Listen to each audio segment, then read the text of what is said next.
back in the 50s and 60s, I was born in 56. So, you know, in the 60s, it was a wild era.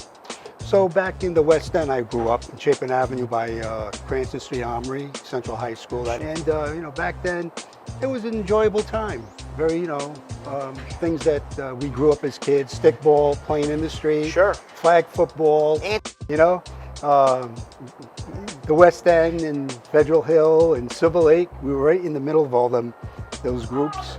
And you get to know a lot of people, and, you know, we had fun down on Ellery Street, basketball court, Sure. playing sports and all that good stuff. And you know, as we get older, we go into different areas of life. Sure. And I became, at 21 years old, I started working at a nightclub. And it was a place called 21 East by the water in Providence. And that's where I grew up, learning how to do the nightclub thing. At that time, this nightclub, this was more like a BT Bogarts back in '75. Sure. And it grew into this disco phrase. As you know, John Travolta. I know, like everybody looked just like him. I saw it all.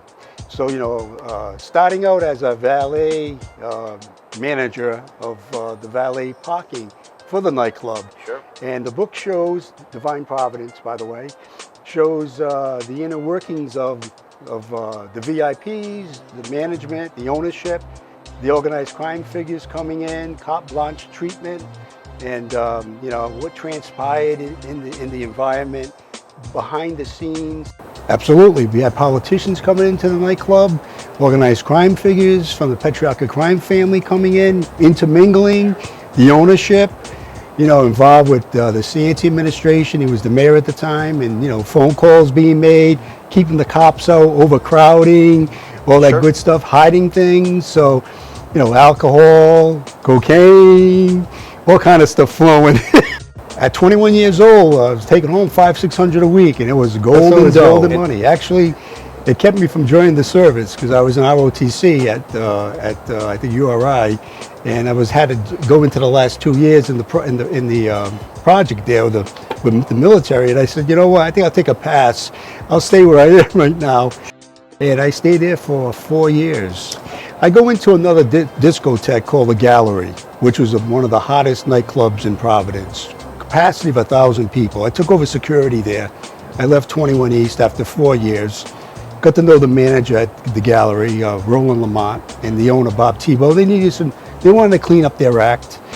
So they asked me, a buddy of mine, to take over security there. And we did it. And basically, the same people from 21 East were associated with the Gallery nightclub. And in the story is basically in '77, you get to meet the wise guys. Sure. And one is Frank Bobo Marapese, who was, him and his crew were associating with the 21 East nightclub. And then he went to jail for 3 years. And lo and behold, when I go to the Gallery in 1981, he shows up when he gets out of jail. And the owner of the club decides to put him as security on the weekends. So now we have an old-time friendship from the past. Sure. When I was watching his brand new 1977 Eldorado cream-colored gray with a white top, and he would give me the keys and go, keep an eye on that, baby. And now here we go. Now we associate in this Gallery nightclub 4 years later. So the story goes, our intermingling of crazy stories that Sure. that transpired back then. Well, Buddy Cianci came along in '83. So in 1981, I go into the Gallery nightclub. I lasted there about 2.5 years. I wanted to open my own nightclub. It was in 1982. I was looking at a place with a buddy of mine to take over the run ourselves. We felt confident. But in Providence, as you know, in Goodfellas, the East Side Diner restaurant was an Italian restaurant on by the Red Bridge.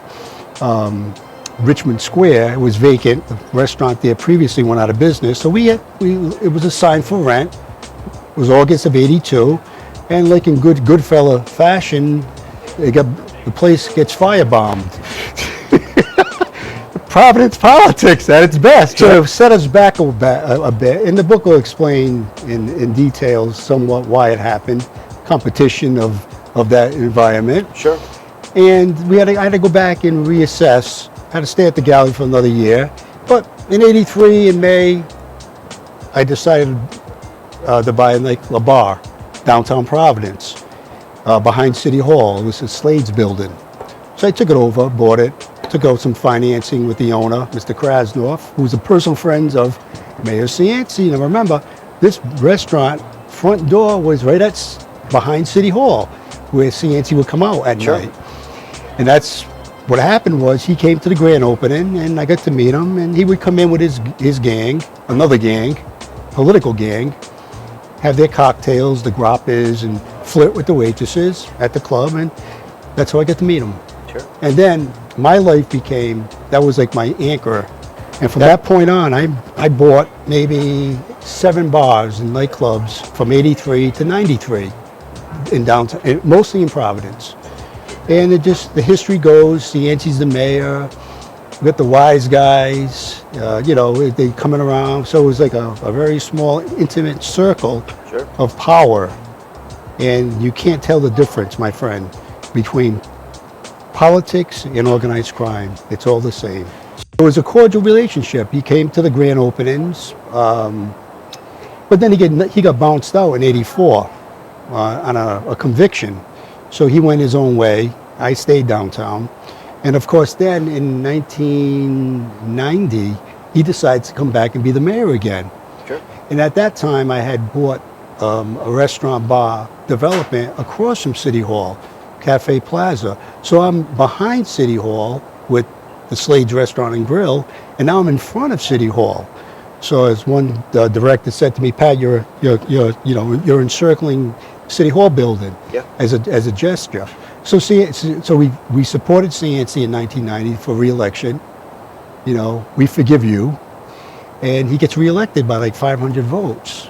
So now we had a fundraiser for him, $1,000. So he felt very nicely that we did that for him. I helped him on the Shooters spectacle. He went down and did a big press conference because of all the traffic congestions down there. I had bought a nightclub there. I developed it, River Cafe, across from the Hot Club. So I was down by the water.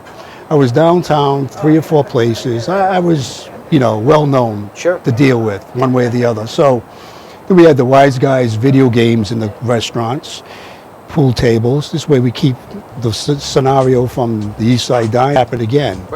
So we had that, we had to see it. So it was riding pretty high there with politics and organized crime, supporting any potential problems. Had a nice run for 10 years.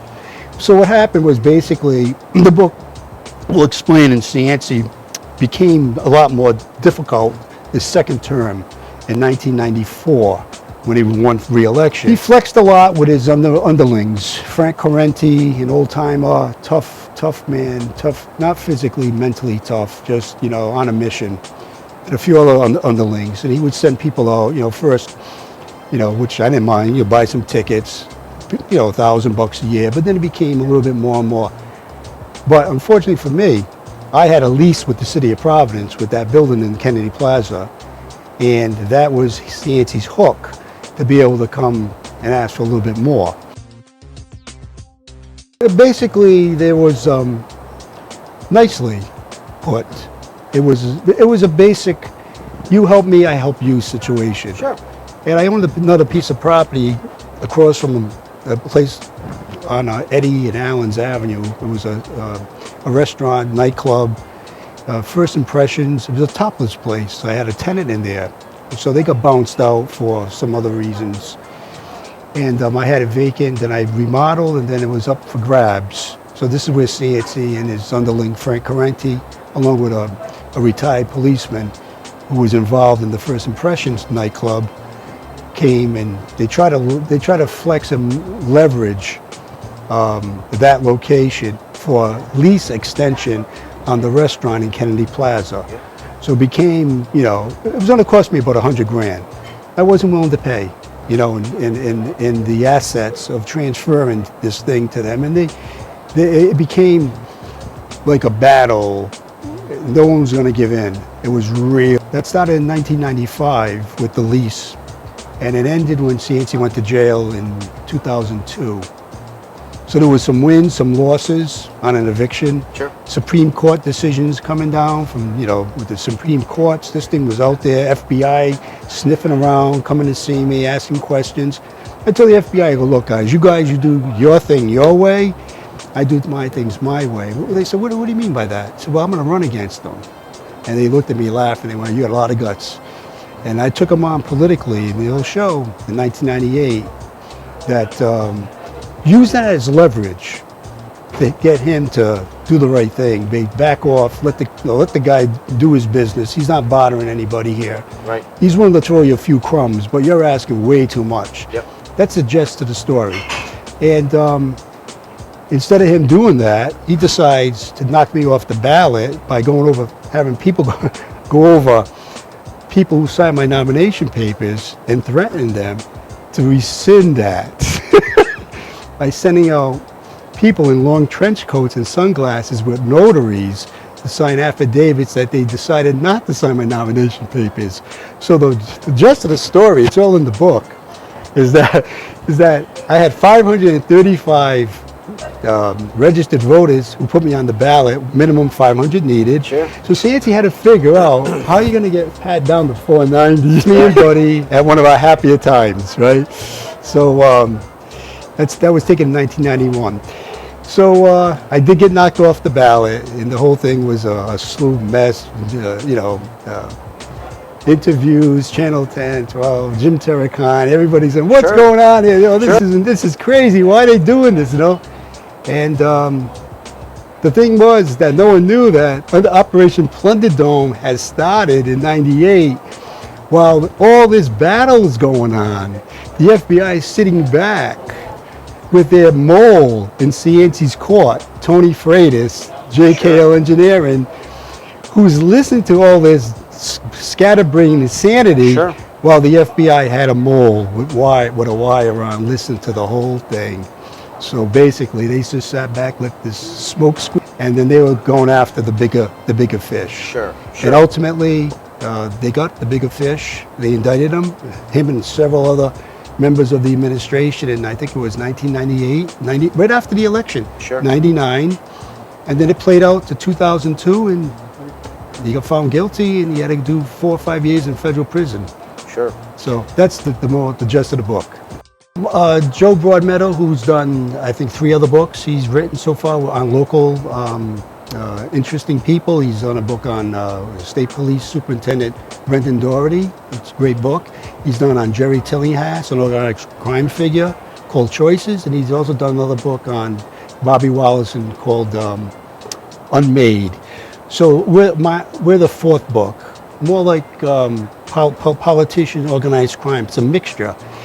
The book was released late August of last year. Mm-hmm. It's on Amazon. Sure. It's doing quite well at Barnes & Noble nationwide. And we're doing, book signings as we're speaking and doing interviews.